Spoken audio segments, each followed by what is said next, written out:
പ്രിയപ്പെട്ട ഷാലോം പ്രേക്ഷകരെ, നിത്യജീവൻ്റെ പാതയിലേക്ക് സ്വാഗതം.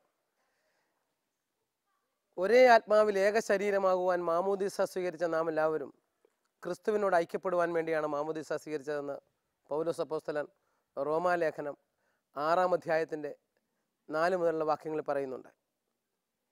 യേശുക്രിസ്തുവിനോട് ഐക്യപ്പെടുവാൻ വേണ്ടി മാമോദീസ സ്വീകരിക്കുന്ന ചില വ്യക്തികൾ മാമോദീസ വഴി തന്നെ ദൈവത്തിൻ്റെ കൃപാവരത്തിന് പാത്രീഭൂതരാകുകയും മാതാപിതാക്കളുടെ വിശ്വാസ ജീവിതം മക്കളിലേക്ക് പകർന്നത് വഴി ഒരു കുടുംബത്തിൽ 10 മക്കളുള്ളൊരു കുടുംബത്തിൽ വളർന്ന മാത്യു എന്നൊരു സഹോദരൻ, അവൻ്റെ മാതാവിൻ്റെ ഉള്ളിലുണ്ടായിരുന്ന വിശുദ്ധരുടെ ജീവിതങ്ങളും അതിനേക്കാൾ ഉപരിയായി സഭയിലെ അനേകരിൽ ജ്വലിച്ച കാരുണ്യത്തിൻ്റെ കിരണങ്ങൾ അമ്മയിലൂടെ ഹൃദയത്തിലേക്ക് കിട്ടുകയും അത് ഒരു സമർപ്പിത ജീവിതത്തിലേക്ക് അദ്ദേഹത്തെ വിളിച്ചുവെങ്കിലും പിന്നീട് ഒരു കുടുംബജീവിതത്തിലൂടെ തൻ്റെ ചുറ്റുപാടുകളിൽ വേദനിക്കുന്ന അനേകർക്ക് കാരുണ്യം തൂകുക മാത്രമല്ല, അവരെയൊക്കെയും നിത്യജീവനിലെത്തിക്കുവാൻ ആത്മാവിൻ്റെ വിലയും തൻ്റെ നിലയും വിലയും മനസ്സിലാക്കി കൊടുക്കുവാനും ദൈവത്തിൻ്റെ ആവശ്യകത മനസ്സിലാക്കി കൊടുക്കുവാനും ദൈവത്തോട് അനുരഞ്ജിപ്പിക്കുവാനും സാധിച്ച ഒരു സഹോദരൻ്റെ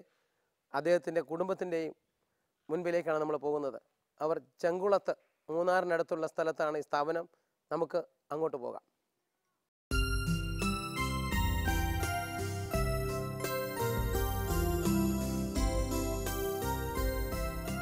ക്രൂശിതന്റെ കരങ്ങളിൽ പിടിച്ച് ആരോരുമില്ലാത്തവരുടെ ഹൃദയ നൊമ്പരങ്ങളിലേക്ക് കടന്നു ചെല്ലുന്നവരെ തേടിയുള്ള ഞങ്ങളുടെ ഇന്നത്തെ യാത്ര എത്തിച്ചേരുന്നത് ഇടുക്കി ജില്ലയിലെ ചിത്തിരപുരത്തിനടുത്ത് ചെങ്കുളത്തുള്ള ലിറ്റിൽ ഫ്ലവർ മേഴ്സി ഹോമിലേക്കും ഇതിൻ്റെ തുടക്കക്കാരായ മാത്യുവിൻ്റെയും ഭാര്യ മോളിയുടെയും ജീവിതത്തിലേക്കാണ്. തെരുവോരങ്ങളിൽ മുറിവേറ്റ് കഴിയുന്ന മനുഷ്യക്കോലങ്ങളിൽ ഞാൻ എൻ്റെ ക്രിസ്തുവിനെ കാണുന്നു എന്ന് പറഞ്ഞ കൽക്കട്ടയിലെ വാഴ്ത്തപ്പെട്ട മദർ തെരേസയുടെ ശുശ്രൂഷയോട് ചേർന്ന് പ്രവർത്തിക്കുകയും പിന്നീട് രോഗികൾക്കും അനാഥർക്കുമായി ഒരു ഭവനമൊരുക്കുകയും ചെയ്ത ഇവർ ഇന്ന് അനേകം പേർക്ക് സുവിശേഷത്തിൻ്റെ സ്നേഹവും സാന്ത്വനവും പകർന്നു നൽകുന്നു. മാറാരോഗികളും തെരുവോരങ്ങളിൽ കഴിയുന്നവരും മാതാപിതാക്കൾ നഷ്ടപ്പെട്ടവരും കുടുംബങ്ങളിൽ ഒറ്റപ്പെട്ടവരുമായ അനേകം മനുഷ്യരിലേക്ക് സ്നേഹത്തിൻ്റെ സാന്ത്വന സ്പർശവും കാരുണ്യത്തിൻ്റെ ദീപവുമായി ഇവർ കടന്നു ചെല്ലുന്നു. നിത്യജീവൻ്റെ പാതയിലൂടെ അനേക വ്യക്തികളെ കർത്താവ് പ്രവർത്തിക്കുന്നതും കർത്താവ് മഹത്വപ്പെടുന്നതും നമ്മൾ കണ്ടു. മാത്യു ഒരുപക്ഷെ കണ്ടു കാണും പലരെയും. ഈ ആഴ്ചയിൽ നിത്യജീവൻ്റെ പാതയിൽ മാത്യുവിൻ്റെ ജീവിതത്തിലേക്ക് കർത്താവ് കടന്നു വന്നപ്പോൾ കർത്താവ് എങ്ങനെയാണ് കാരുണ്യവും സ്നേഹവും അവരിലേക്ക് ഒഴുക്കുന്നതെന്ന് നമുക്ക് പങ്കുവയ്ക്കുവാനായി നിത്യജീവൻ്റെ പാതയിലേക്ക് സ്വാഗതം. സഹോദരനെ ഒന്ന് പരിചയപ്പെടുത്താമോ? എൻ്റെ പേര് മാത്യു, വീട്ടുപേര് മാറാമറ്റത്തിൽ. ഞങ്ങൾ പാല ഭരണങ്ങാനംകാരാണ്. ഹൈറേഞ്ചിലേക്ക് വന്നിട്ട് 40 വർഷമായി. ഇപ്പോൾ എനിക്ക് ഭാര്യയുണ്ട്, 3 മക്കളുണ്ട്. ഭാര്യയുടെ പേര് മോളി, 3 ആൺമക്കൾ ഡിവൈൻ, ഡിപോൾ, ഡൊമിനിക്ക്. 3 പേരും പഠിച്ചുകൊണ്ടിരിക്കുന്നു. ചെറുപ്പം മുതലേ എൻ്റെ ജീവിതത്തിൽ വലിയൊരാഗ്രഹം കടന്നു വന്നു. അതൊരു ധ്യാനം കൂടിയിട്ടോ മറ്റൊന്നുമല്ല, എൻ്റെ അമ്മയുടെ ഉള്ളത്തിൽ നിന്ന് കിട്ടിയ ഒരാഗ്രഹമാണ്. അമ്മ എപ്പോഴും അൽഫോൻസാമയെക്കുറിച്ചും, കാരണം എൻ്റെ അമ്മേനെ അൽഫോൻസാമ പഠിപ്പിച്ചിട്ടുള്ള അമ്മേനെ ചാച്ചനെ തന്നെയല്ല വിശുദ്ധ ഫ്രാൻസിസ് ഓഫ് അസീസിയെക്കുറിച്ചും ഇങ്ങനെയുള്ള വിശുദ്ധന്മാരുടെ ചരിത്രം അമ്മയുടെ ഉള്ളത്തിൽ തളം കെട്ടി കിടന്നുകൊണ്ട് അമ്മ അതിങ്ങോട്ട് ഒപ്പിയെടുത്ത് തന്നു. അതുകൊണ്ട് ഞങ്ങളൊക്കെ വളർന്നു വന്നു കഴിഞ്ഞപ്പോൾ ഞങ്ങളുടെ ഉള്ളത്തിൽ ഈ ആഗ്രഹം ഇങ്ങ് വളർന്നു വന്നു. അതുകൊണ്ട് ഞാനിങ്ങനെ സെമിനാരിൽ പോകണം, എല്ലാവരും അച്ഛന്മാരാണോ എന്നൊക്കെയാണ് അമ്മയുടെ ആഗ്രഹം. ചാച്ചനും അമ്മയുണ്ട്, 10 മക്കളാണ് ഞങ്ങൾ. അതിൽ 6ാമത്തെ ആളാണ് ഞാൻ. ഇപ്പോൾ ചാച്ചനും അമ്മയൊക്കെ ഈ ലോകം വിട്ട് നിത്യഭവനത്തിലേക്ക് പോയി. ഞാനതുകൊണ്ട് ഈ ആഗ്രഹം ഉണ്ടായിരുന്നത് കൊണ്ട് എൻ്റെ അമ്മ എന്നെ കുരിശുമലാശ്രമത്തിൽ പറഞ്ഞു വിട്ടു. കുരിശുമലാശ്രമത്തിൽ അവിടെ ചെന്ന് ഞാൻ 1.5-2 വർഷത്തോളം താമസിച്ച് ഈ അവിടുത്തെ ജീവിതവുമായിട്ടൊക്കെ പങ്കുവെച്ചപ്പോൾ അവരൊരു കണ്ടംപ്ലേറ്റീവ് ലൈഫാണ്. എനിക്ക് പക്ഷേ എൻ്റെ ഉള്ളത്തിൽ കത്തുന്ന വിശുദ്ധ ഫ്രാൻസിസ് ഓഫ് അസീസിയെ പോലെ പാവപ്പെട്ടവർക്ക് ഇങ്ങനെയുള്ള ശുശ്രൂഷകൾ ചെയ്യണമെന്നുള്ള ആഗ്രഹപ്രകാരമാണ് ഞാൻ. അപ്പോൾ ഞാനിതൊക്കെ പങ്കുവെച്ച് കഴിഞ്ഞപ്പോൾ അവിടുത്തെ ആബട്ടച്ചനും അതുപോലെ ഇപ്പോൾ ആബട്ട് ഫാദർ യേശുദാസ് തെള്ളിയിൽ അച്ഛനും എന്നെ മദർ തെരേസയുടെ കാര്യങ്ങളെക്കുറിച്ചൊക്കെ നേരത്തെ പറഞ്ഞു കേട്ടിട്ടുണ്ടെങ്കിലും അതിലേക്ക് എന്നെ പറഞ്ഞു വിടുവാനായി തയ്യാറായി. അങ്ങനെ ഞാൻ കൽക്കട്ടയ്ക്ക് പോകുവാനിടയായി. അവിടെ 5-6 വർഷത്തെ ശുശ്രൂഷയ്ക്ക് ശേഷം ഞാൻ വ്രതവാഗ്ദാനം ചെയ്യുന്നതിന് മുമ്പ് ധ്യാനത്തിനൊക്കെ വിട്ടു കഴിഞ്ഞപ്പോൾ ദൈവാത്മാവ് എന്ത് സംസാരിക്കുന്നോ അത് ഞങ്ങളോട് പ്രത്യേകമായി ഞങ്ങളുടെ നോയ്സ് മാസ്റ്റർ പറയണമെന്ന്. അങ്ങനെ ഞാൻ ധ്യാനമൊക്കെ കൂടി പ്രാർത്ഥിച്ചു കഴിഞ്ഞപ്പോൾ എനിക്ക് അവിടുന്ന് പോകുവാനുള്ള ഒരു പ്രേരണ കിട്ടി. എൻ്റെ ഉള്ളത്തിൽ തോന്നിയത് സത്യം ഞാൻ തുറന്നു പറഞ്ഞു. അങ്ങനെ പറഞ്ഞു കഴിഞ്ഞ് ഞാൻ അവിടുന്ന് പോന്നു. അവിടുന്ന് പോന്നു കഴിഞ്ഞിട്ടും പല ജോലികളിലൂടെയൊക്കെ നോക്കിയെങ്കിലും പക്ഷേ നമ്മുടെ ഉള്ളത്തിൽ ഈ ഒരു ശുശ്രൂഷാരംഗം ഇങ്ങനെ കത്തി നിൽക്കുക. നമ്മളിതാണല്ലോ ചെറുപ്പം മുതൽ ചെയ്ത് പഠിച്ചതും ഉള്ളത്തിൽ കിടക്കുന്ന ആഗ്രഹവും. അങ്ങനെ ഞാൻ വീണ്ടും കൽക്കട്ടയ്ക്ക് എഴുതിയപ്പോൾ അവർ പറഞ്ഞു, ഇങ്ങോട്ട് വാ, ഇവിടെ ഞങ്ങളൊരു ജോലി തരപ്പെടുത്തി തരാം. അങ്ങനെ ഞാൻ ചെന്ന് കഴിഞ്ഞ് എനിക്ക് ഹോസ്പിറ്റൽ ജോലി ഉണ്ടായിരുന്നു. എങ്കിലും ഞാൻ അതിനകത്തൊന്നും തൃപ്തനല്ലായിരുന്നു. അപ്പോൾ അവിടെയുള്ള ബ്രദേഴ്സ് എന്നോട് പറയുമായിരുന്നു, ബ്രദറിൻ്റെ തറവാട് ഇതാണ്, ഇങ്ങോട്ട് പോന്നേക്കണം എല്ലാ ഞായറാഴ്ചയും. അങ്ങനെ പിന്നെ ഞാൻ അവിടെ പോവുകയും സഹകരിക്കുകയും നിൽക്കുകയും ചെയ്തു. പക്ഷെ അങ്ങനെ തന്നെ ഇപ്പോൾ ഫാമിലിയ എന്ന് പറയുന്ന ഒരു സ്ഥാപനമുണ്ട്, ഔട്ട് ഓഫ് കൽക്കട്ടയിലാണ്. അവിടെ ഒരു ബ്രദർ എന്നോട് പറഞ്ഞു, ഞങ്ങളുടെ കൂടത്തിൽ വന്ന് പ്രവർത്തിക്കും. പക്ഷെ അവിടെ വന്ന് പ്രവർത്തിക്കണമെങ്കിൽ മാരീഡ് ആയവർക്ക് മാത്രമേ അവർ അനുവദിക്കുകയുള്ളൂ. അങ്ങനെ പിന്നെ ഞാൻ തിരിച്ച് കേരളത്തിൽ വന്ന് കല്യാണം കഴിഞ്ഞ് ഞങ്ങൾ രണ്ടുപേരും കൂടെ അവിടെ ആയിരിക്കുമ്പോൾ പുള്ളിക്കാരിക്ക് മിലിറ്ററി നേഴ്സായിട്ട് ജോലി കിട്ടി. അപ്പം എന്താണേലും ഞങ്ങൾ ദൈവരാജ്യത്തിന് വേണ്ടി ഇറങ്ങി പ്രവർത്തിക്കാൻ തീരുമാനിച്ചപ്പോൾ ആ ജോലി രണ്ടും ഞങ്ങൾ കളയാമെന്ന് വെച്ച്, എൻ്റെ ജോലിയും പുള്ളിക്കാരിയുടെ ജോലി. അങ്ങനെ തീരുമാനമെടുത്ത് കഴിഞ്ഞപ്പോൾ അവിടെ ഉള്ളവരൊക്കെ പറഞ്ഞു, ഇപ്പോൾ പിള്ളേരായിരിക്കുമ്പോൾ ചില ആഗ്രഹങ്ങളൊക്കെ ഉള്ളത്തിൽ വരുന്നത് അതെല്ലാം ശരിയാകണമെന്നില്ല. അതുകൊണ്ട് ഞങ്ങൾ ശരിക്കും നിങ്ങൾ പ്രാർത്ഥിച്ചിട്ട് ഇതിലേക്ക് ഇറങ്ങി തിരിച്ചാൽ മതി. ഞങ്ങൾ രണ്ടുപേരും കൂടെ ശക്തമായി പ്രാർത്ഥിച്ച് ദൈവത്തിൻ്റെ ആലോചന അറിയാൻ കനത്ത ഏകാന്തത, നല്ല പൂനിലാവത്ത് കൊടും തണുപ്പത്ത് ഞങ്ങൾ വിജനമായ സ്ഥലത്ത് പോയി കൈകോർത്ത് പിടിച്ച് പ്രാർത്ഥിച്ചു കഴിഞ്ഞപ്പോൾ ശക്തമായ ദൈവസ്വരം കേട്ടു, നിങ്ങളെ ഞാൻ ഈ ശുശ്രൂഷയ്ക്ക് തിരഞ്ഞെടുത്തതാണ്. ഉള്ളിൽ അല്പം പേടിയൊക്കെ ഉണ്ട്. എങ്കിലും ഞങ്ങൾ വീണ്ടും ബീഹാറിൽ പല സ്ഥാപനങ്ങളിൽ പോയി. കൽക്കട്ടയിൽ മദർ തെരേസ ഓൾമോസ്റ്റ് എല്ലാ സ്ഥാപനങ്ങളിലും എക്സ്പീരിയൻസായി. വീണ്ടും കൽക്കട്ടയിൽ ഞങ്ങൾക്ക് ഒരു സ്ഥലവും ഒരു കെട്ടിടം തന്ന 2-3 മാസം കൂടെ അവിടെ ഒന്ന് പ്രാർത്ഥിക്കാൻ അവർ പറഞ്ഞു. പ്രാർത്ഥിച്ചു കഴിഞ്ഞപ്പോൾ ഞങ്ങൾക്ക് വ്യക്തമായ ആലോചന കിട്ടി, തിരിച്ചു പോരാമെന്ന്. തിരിച്ച് ഞങ്ങൾക്ക് കേരളത്തിലേക്ക് ഞങ്ങൾ പോകുന്നത് ഞങ്ങൾക്കറിയാം. ഇമ്മീഡിയറ്റ്ലി ആഫ്റ്റർ ദ മാരേജ് ഈ കപ്പിൾസ് ഈ ശുശ്രൂഷയ്ക്കാണെന്നുണ്ടെങ്കിൽ ജോലിയൊക്കെ വീട്ടുകാർക്കൊന്നും അത്ര താല്പര്യം ഉണ്ടാകില്ല. എങ്കിലും ഞങ്ങളതൊന്നും കണക്കിലെടുക്കാതെ ഞങ്ങൾ ഉറച്ച് തന്നെ നിന്നു. കേരളത്തിൽ വരുമ്പോൾ ഞങ്ങളുടെ 500 രൂപയുണ്ട്. ഞങ്ങളവിടെ ഒരു സ്ഥലത്ത് ഒരു ഓല ഷെഡ് വാടകയ്ക്ക് എടുത്ത് അതിനകത്ത് കുട്ടികളെ കൂട്ടി പഠിപ്പിക്കാൻ തുടങ്ങി. അപ്പോൾ അവിടെയുള്ള ആൾക്കാരൊക്കെ പറഞ്ഞ് ഇതെന്താ പരിപാടി എന്ന് മനസ്സിലാകുന്നല്ലോ. ഒന്നേ അച്ഛനാണെങ്കിൽ കന്യാസ്ത്രീയല്ല, ശുശ്രൂഷകൾ ഇത് കേരളത്തിൽ ആദ്യമേ കേൾക്കുന്നൊരു പരിപാടിയാണ്. പക്ഷേ ഞങ്ങൾ ഇങ്ങനെ ഒരു ശുശ്രൂഷയെക്കുറിച്ച് ആഗ്രഹമുണ്ടെങ്കിലും കേരളത്തിൽ ഒരിടത്തും ഇങ്ങനെ ഒരു ഓർഫണേജ് ഉള്ളതായിട്ട് അറിയത്തില്ല. കാര്യം ചില അച്ഛന്മാർക്കും സിസ്റ്റേഴ്സിനൊക്കെ ഉണ്ടെങ്കിലും. അങ്ങനെ വന്നു കഴിഞ്ഞപ്പം ഞങ്ങൾ പ്ലാൻ ചെയ്തു, ഇങ്ങനെ തെരുവിൽ അലയുന്ന മക്കൾക്ക് വേണ്ടി നമുക്കൊരു ഹൗസ് തുടങ്ങാം. അങ്ങനെ ഞങ്ങൾ തുടങ്ങി. ഞങ്ങളുടെ കയ്യിലൊരു 10 പൈസ പോലും ഇല്ല. അപ്പോൾ എൻ്റെ ഒരു അളിയൻ അവിടെ താമസിക്കുന്നുണ്ട്. അദ്ദേഹം പറഞ്ഞ്, എനിക്ക് 3-4 ഏക്കർ സ്ഥലമുള്ളത് അതങ്ങ് തന്നേക്കാം, പക്ഷേ 3-5 വർഷം കഴിയുമ്പോൾ തിരിച്ചു തരണം.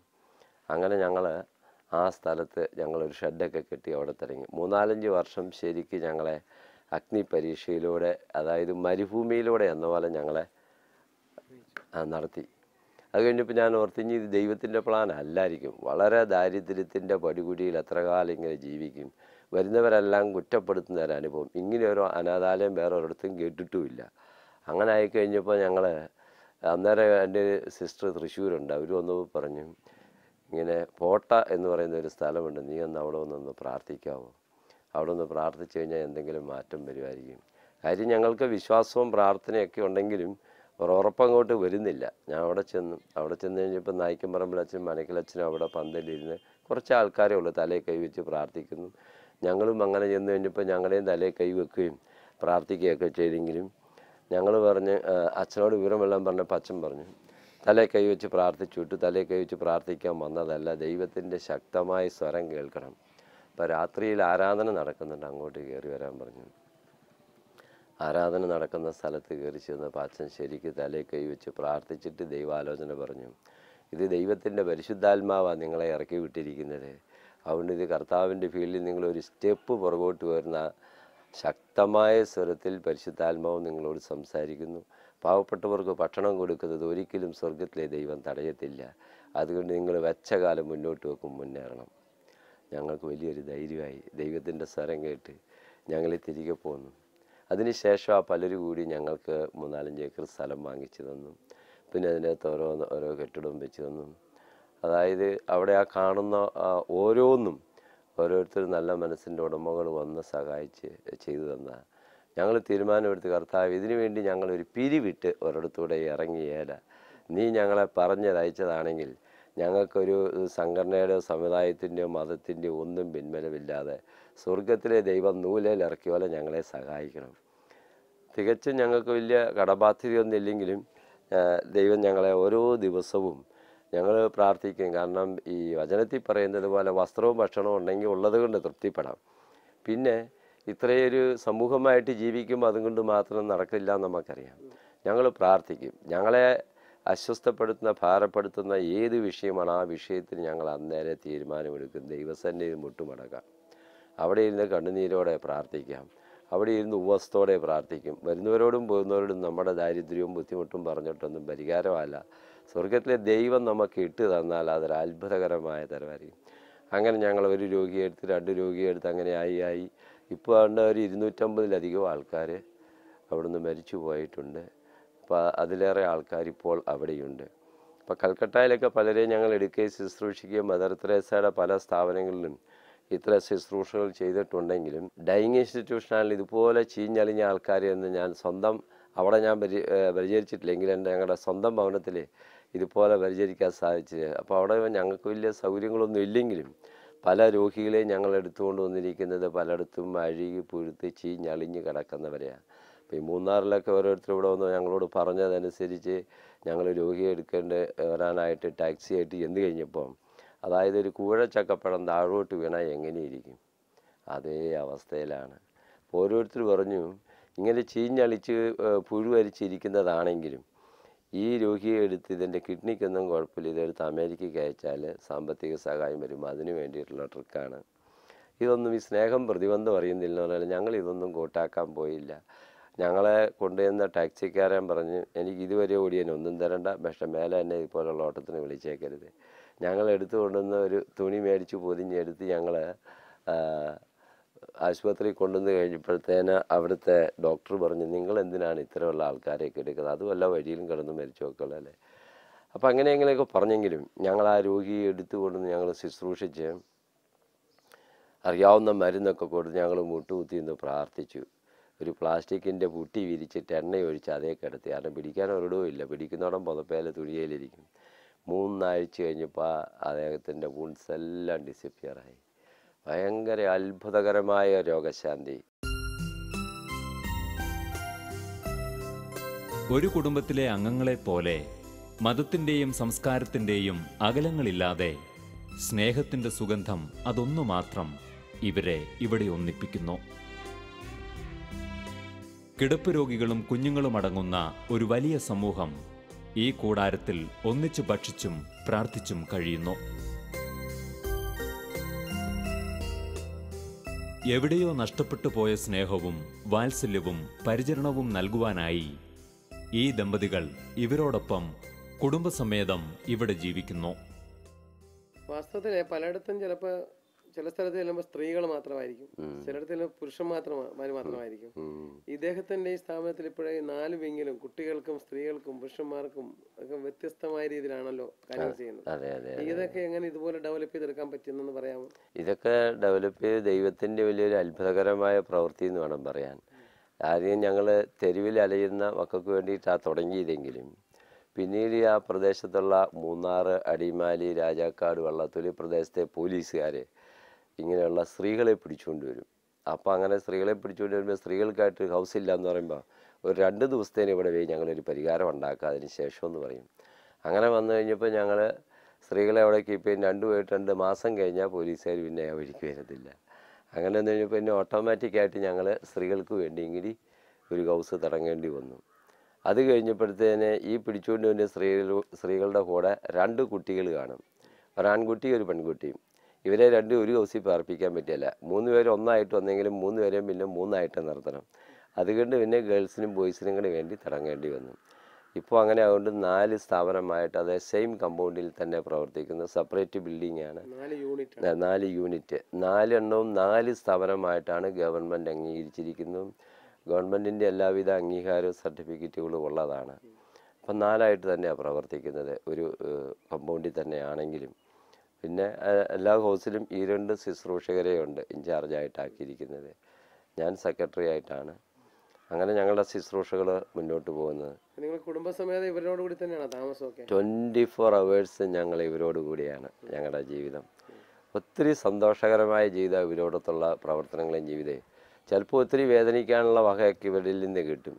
കാരണം ഈ ശുശ്രൂഷയുടെ ഇവരിൽ നിന്ന് കിട്ടാൻ നമ്മൾ എത്ര കഷ്ടപ്പെട്ട് അധ്വാനിച്ചാലും നമ്മൾ ഒരു തരത്തിൽ പറഞ്ഞാൽ അവർ ബെഗ് ചെയ്യുന്നുണ്ട്, നമ്മൾ ബെഗ് ചെയ്യും. നമ്മൾ ബെഗ് ചെയ്യുന്നില്ലെങ്കിൽ നമ്മൾ ദൈവത്തിൻ്റെ പ്രാർത്ഥിച്ച് ആരെങ്കിലും കൊണ്ടുത്തരുമ്പോൾ നമ്മൾ ഇതും കൊണ്ട് മാർക്കറ്റിൽ പോയി സാധനങ്ങളൊക്കെ മേടിച്ചു കൊണ്ടുവന്നാലും ഭക്ഷണമായിട്ടില്ല. പൈസ ഉണ്ടാക്കണം, മാർക്കറ്റിൽ പോകണം, അത് മേടിച്ചു കൊണ്ടുവരണം, വെള്ളം പെറുകം ഉണ്ടാക്കണം, ഇത് കഴുകി പെറുക്കി വെട്ടിപ്പിഴുകി ഏത് മഴയാണെങ്കിലും വെയിലാണേലും സമയത്ത് ഇത്രയും പേരുടെ മുൻമേക്കിടെ ഈ ഭക്ഷണം ചെല്ലുമ്പോൾ അവരുടെ വായിലിരിക്കുന്നതൊക്കെ കേൾക്കുമ്പോഴാണ് ശരിക്കും നമ്മളെ ഈ അനുഭവത്തിലേക്കുണ്ട്. അവരൊന്നും അറിയുന്നില്ലല്ലോ. അവരൊക്കെ പറയുന്നത് കേട്ട് കഴിഞ്ഞാൽ തോന്നും നമുക്ക് ഏതാണ്ട് ബാങ്ക് ബാലൻസ് അവർ ഇട്ട് തന്നിരിക്കുകയാണ്. പക്ഷെ ഇതൊക്കെ ഒരു വേദനയുടെ അനുഭവങ്ങളാണ്. ചിലപ്പോൾ ചില മനോരോഗികളൊക്കെ അവർക്ക് വായിക്കൊള്ളാത്ത ഭാഷകളൊക്കെ പറയും. ഇപ്പോൾ ബീഡി വലിക്കുന്നവരും മുറുക്കുന്നവരും കള്ളു കുടിക്കുന്നവരും ഒക്കെ ആണല്ലോ. അപ്പം അങ്ങനെ അതെല്ലാം പറയുമെങ്കിലും നമ്മളതൊക്കെ ഷോർട്ട് ചെയ്ത് കൊണ്ടുവരുമ്പോഴത്തേന് അവർക്ക് വലിയ വിഷമമാണ്. അപ്പം നമ്മളെ പറയാവുന്ന ഭാഷകളൊക്കെ അവർ പറയും. അപ്പം എങ്കിലും പിന്നീട് അവർക്ക് ബോധം വെക്കുമ്പോൾ അവർ വന്ന് നമ്മളോട് ക്ഷമ പറയും. എനിക്ക് ബോധമില്ലായിരുന്നപ്പോൾ ഞാൻ പലതും പറഞ്ഞു കേട്ടോ, അതുകൊണ്ട് എന്നോട് ക്ഷമിക്കണം. അപ്പം നമുക്കൊന്നുകൂടെ സന്തോഷമാവും. അവർ നമ്മളോട് ദേഷ്യപ്പെടുമ്പോൾ നമ്മൾ അവരോട് ഒപ്പത്തിനൊപ്പം നമുക്കറിയാമല്ലോ, ഓൾറെഡി അണ്ടർസ്റ്റുഡ് അവരെന്താണെന്ന്, അവരെ എന്തിനാണ് നമ്മൾ എടുത്തിരിക്കുന്നതെന്നെല്ലാം.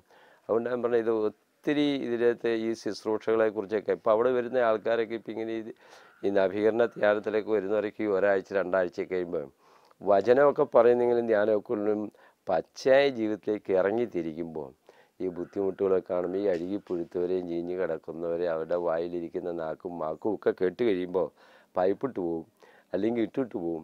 ആദ്യത്തെ വരുന്ന ഒരാഴ്ചത്തിന് ഭക്ഷണം കഴിക്കത്തില്ല. പലതരത്തിലുള്ള വരാറുണ്ടല്ലേ സഹായിക്കാൻ? ഇപ്പം ഞങ്ങൾക്ക് 18 പേരുണ്ട് ശുശ്രൂഷകർ. ഒത്തിരി അതാണ് ശരിക്കും ദൈവം തിരഞ്ഞെടുത്തവർക്ക് ഈ ശുശ്രൂഷ ചെയ്യാൻ പറ്റില്ല. അവർക്ക് ഞങ്ങൾ ചെറുതായിട്ടൊരു ഓണറേറിയം പോലെ കൊടുക്കും. കാര്യം സന്യസ്തരൊന്നും അല്ലല്ലോ, അവരൊക്കെ കുടുംബജീവിതം നയിക്കുന്നവരൊക്കെയാണ് എല്ലാവരും. അത് കാരണം കൊണ്ട് അവർക്കെല്ലാം ഒത്തിരി സന്തോഷത്തോടെ അവരെല്ലാം ശുശ്രൂഷ ചെയ്യുന്നത്.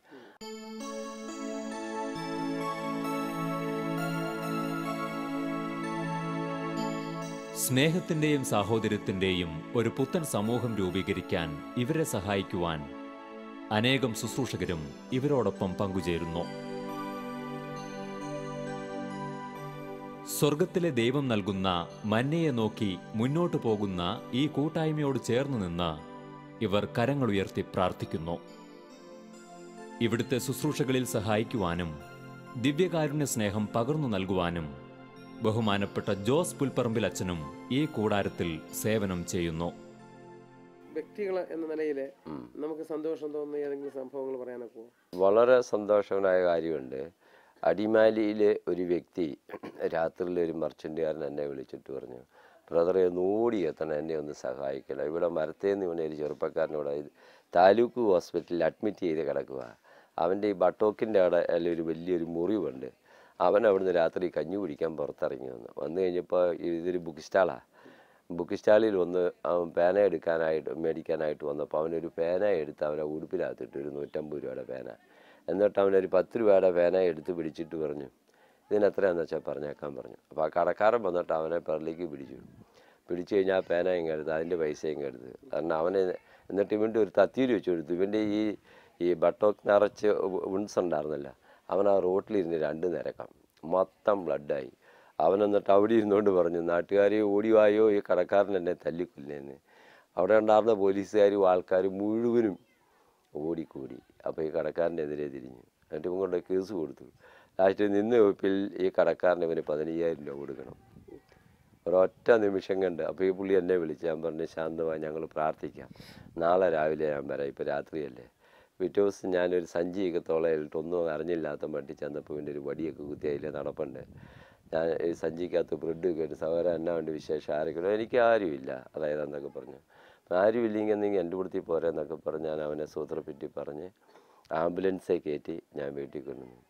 ഇന്നവൻ സൂപ്പർ വചന പ്രഘോഷകനായിട്ട് നടക്കുക. ഇപ്പോൾ ഇവിടുന്ന് പോയി തമിഴനാണ് എങ്കിലും ഇപ്പോൾ ഇതൊന്നും അറിയാതെ അവന് മലയാളം പോലും വായിക്കാനും എഴുതാൻ അറിയത്തില്ല.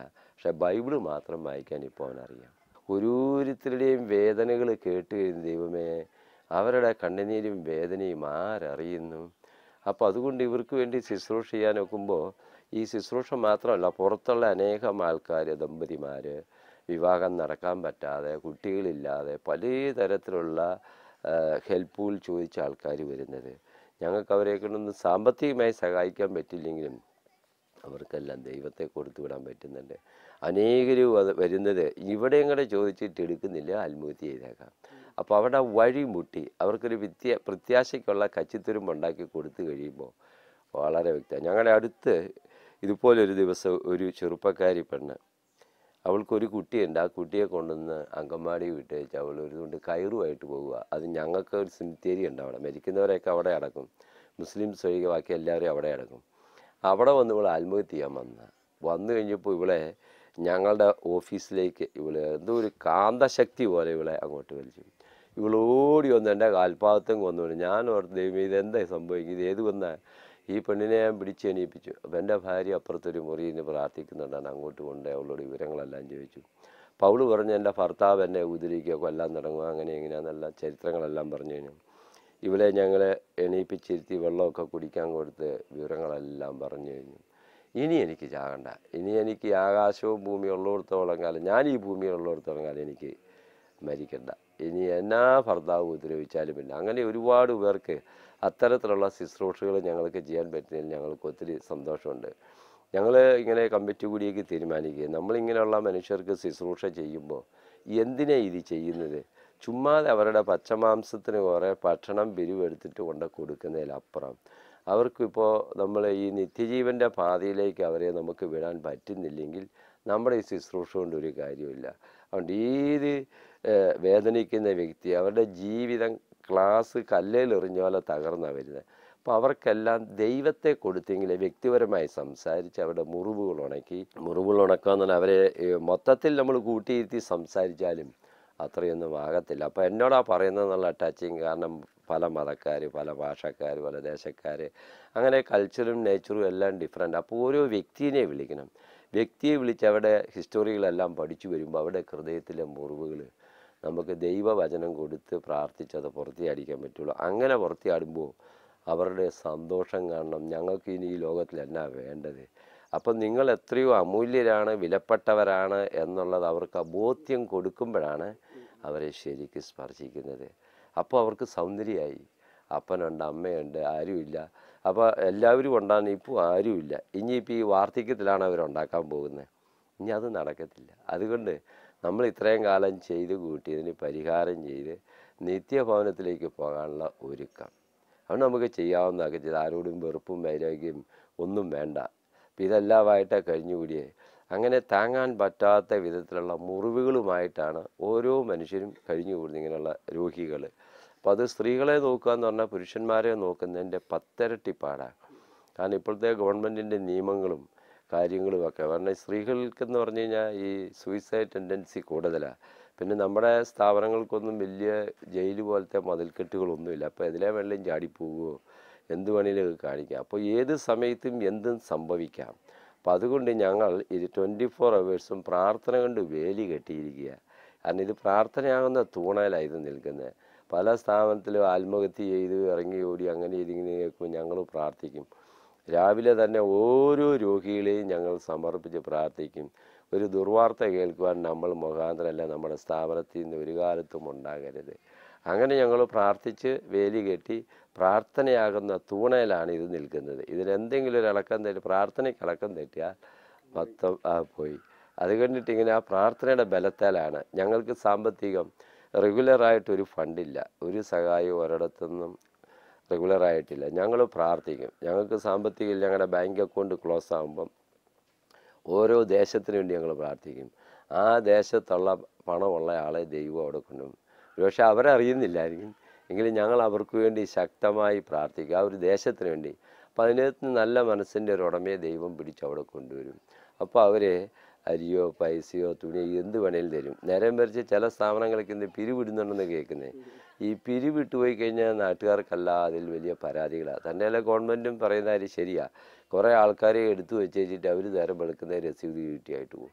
അപ്പോൾ അതിങ്ങനെ ആദ്യമേ ഒരു പരിചയമില്ലാത്ത ആൾക്കാർ കാണുമ്പോൾ അവർക്കത് തികച്ചും ഇതൊരു തട്ടിപ്പാണെന്നൊക്കെ തോന്നിപ്പോകും.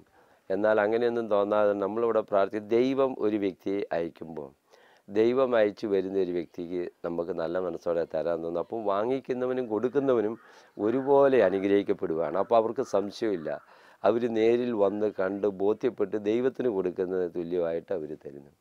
അങ്ങനെ ആയതുകൊണ്ട് വരുന്നവർക്കും പോകുന്നവർക്കും എല്ലാം സന്തോഷമായി പോകും.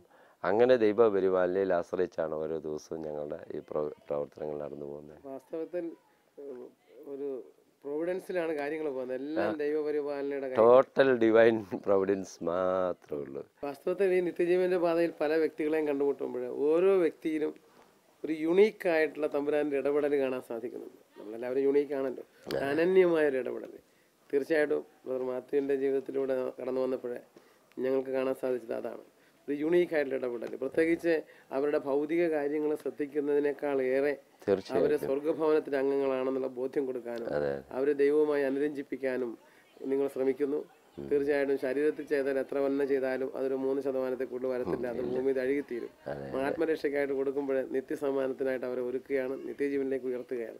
അങ്ങനെ നിത്യജീവനിലേക്ക് അങ്ങനെ ഒരു മുതൽക്കൂട്ടാക്കി മാറ്റത്തക്ക രീതിയിൽ അനേകരെ സ്വാധീനിച്ച നിങ്ങളുടെ കുടുംബത്തെ ഞങ്ങൾ പ്രത്യേകം നന്ദിയോടെ ദൈവസന്നിധിയിൽ ഓർക്കുകയാണ്.